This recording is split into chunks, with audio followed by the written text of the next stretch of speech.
नमस्कार, मैं हूँ रेणु कुमारी, आचार्य मनोहर लाल अग्रवाल सरस्वती शिशु विद्या मंदिर इंटर महाविद्यालय लोहरदगा। मैं आप लोगों को आज हिंदी में चंद्रधर शर्मा गुलेरी का लिखा हुआ सुमिरनी के मन के निबंध बताने जा रही हूँ। इस चैप्टर में 3 निबंध इन्होंने लिखे हैं, छोटा छोटा 3 निबंध लिखे हैं, जिसमें से हमें आज पढ़ना है घड़ी के पुर्जे।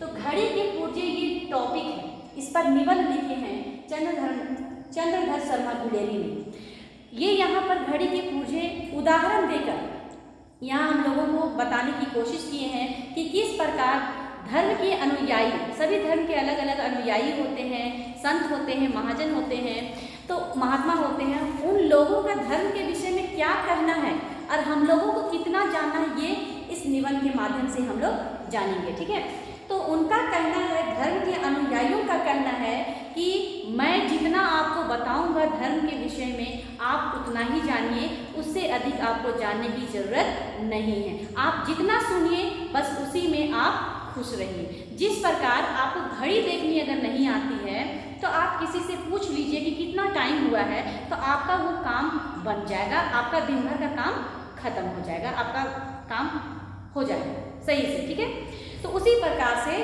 अगर धर्म के विषय में आपको जानना है तो मेरे पास आइए। धर्म के अनुयायियों का कहना है कि मेरे पास आइए आपको अगर धर्म के बारे में जानना है तो, लेकिन मैं जितना बताऊंगा आपको बस उतना ही में ही आपको सीमित रहना, उससे अधिक आपको नहीं पूछना है धर्म के विषय में जानने के लिए।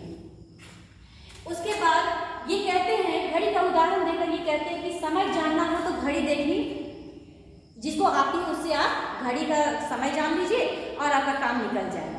उसके बाद कहते हैं कि अगर इससे अधिक थोड़ा बहुत आपको अगर जानना है तो खुद घड़ी देखना सीख लीजिए, लेकिन घड़ी देखना सीखिए, लेकिन आप घड़ी के पीछे का जो पार्ट्स होता है उसको खोलिए मत, उसको ना खोलिए, ना उसका पुर्जा गिनिए, ना उसको साफ करिए, और जहाँ पर जो स्थान में जो पार्ट्स लगाया जाता है उसको आप खोलिएगा और यथा स्थान उसको लगाइएगा तो फिर वो घड़ी खराब हो जाएगी ना, वो फिर बनेगी नहीं, आप फिट करने नहीं जानोगे, क्योंकि आप घड़ी साजी नहीं है, घड़ी बनाने वाले तो नहीं है जो फिट कर दोगे आप घड़ी चल पड़ेगी, ऐसा नहीं है। तो इसलिए महात्माओं का कहना है कि आप घड़ी देखना बस सीखिए, उसके अंदर कितने पार्ट्स है उसको मत गिनिए, उसको खोलिए मत, ये आपसे नहीं होगा। ये था धर्म के अनुयायियों का कहना। अब लेखक उनकी बातों पर कटाक्ष करते हुए क्या कहते हैं ये हम लोग जानेंगे।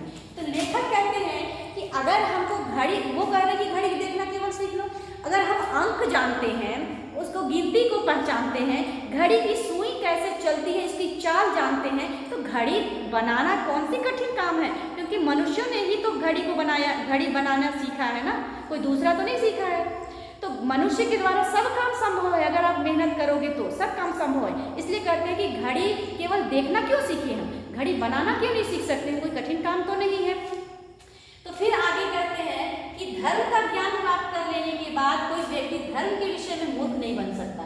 तो लेखक का यह कहना है कि अगर हम घड़ी बनाना सीख जाते हैं तो हम उसको फिट कर देंगे, तो फिर घड़ी साजी के पास हम लोग को जाने की जरूरत नहीं है, तो उसका दुकान कैसे चलेगा, नहीं चलेगा ना। अगर खुद हम लोग सभी कोई सीख जाएंगे घड़ी बनाना तो दुकान के पास कौन जाएगा। सेम उसी प्रकार से अगर धर्म के विषय में हम सब कुछ जान जाएंगे तो फिर धर्म अनुयायियों के पास क्यों जाएंगे, और धर्म अनुयायियों के पास नहीं जाएंगे तो वो हमें कैसे मूर्ख बनाएंगे, क्योंकि वो हमें धर्म की बातें बता बताकर हमें मूर्ख बना रहे हैं, तो उनकी दुकान कैसे चलेगी, वो हमें मूर्ख कैसे बनाएंगे, ये लेखक का कहना है।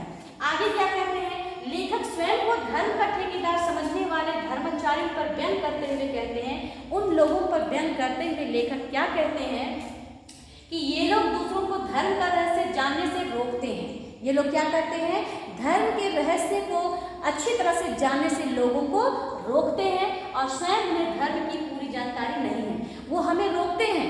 तो हमें क्या पता कि धर्म के आचार्य जो बने बैठे हैं उनको धर्म की पूरी जानकारी है, ये तो हम नहीं जान सकते हैं। जब हम धर्म की पूरी रहस्य को जान जाएंगे तब ना हमें पता चलेगा कि उनको कितना धर्म के बारे में जानकार है, कितना नहीं जानते हैं। जब हम लोग पूरी तरह से धर्म के रहस्य को जान जाएंगे, धर्म की गहराइयों को जान जाएंगे, तब हम जान सकेंगे। और उनका कहना है कि धर्म से आप छेड़छाड़ मत कीजिए, धर्माचार्यों का कहना है कि धर्म से आप छेड़छाड़ मत कीजिए, धर्म में कोई परिवर्तन मत कीजिए, जैसे पुरानी पीढ़ियों से चली आ रही है, वैदिक काल से जैसे चली आ रही है उसी को चलने दीजिए। लेकिन हम जानते हैं कि समय जो है वो परिवर्तनशील होता है, सृष्टि परिवर्तनशील है, तो समय के अनुसार धर्म में क्यों नहीं परिवर्तन हो सकता है? एकदम हो सकता है परिवर्तन। तो उनका मानना है कि जिस तरह से जेब में पुरानी घड़ी को रखे रहोगे और वो घड़ी बंद हो गई है, ना तो उसको आपको चाबी देना आ रहा है, ना उस मैकेनिक को आप दे रहे हो, तो वो घड़ी तो बेकार हो जाएगी। लेकिन अगर पीढ़ियों की घड़ी को जेब में रखने की बजाय अगर नए पार्ट्स लगाने के लिए दुकानदार को दे दीजिएगा तो वो घड़ी तो चल पड़ेगी। यानी कि कहने का अर्थ यहाँ पर ये है कि पुराने रीति रिवाजों और विचारों को जो धर्माचार्यों पकड़े बैठे हैं, जकड़े बैठे हैं, उसमें कोई परिवर्तन नहीं करना चाहते हैं, उसे हम क्यों परिवर्तन नहीं कर सकते हैं? कर सकते हैं। समय के अनुसार सब कुछ परिवर्तन है, तो धर्म में भी कुछ ना कुछ परिवर्तन होंगे। ठीक है, तो यही हमें लेखक उन पर व्यंग करते हुए यही हम लोगों को समझाना चाह रहे हैं। तो आज के लिए बस इतना ही। धन्यवाद।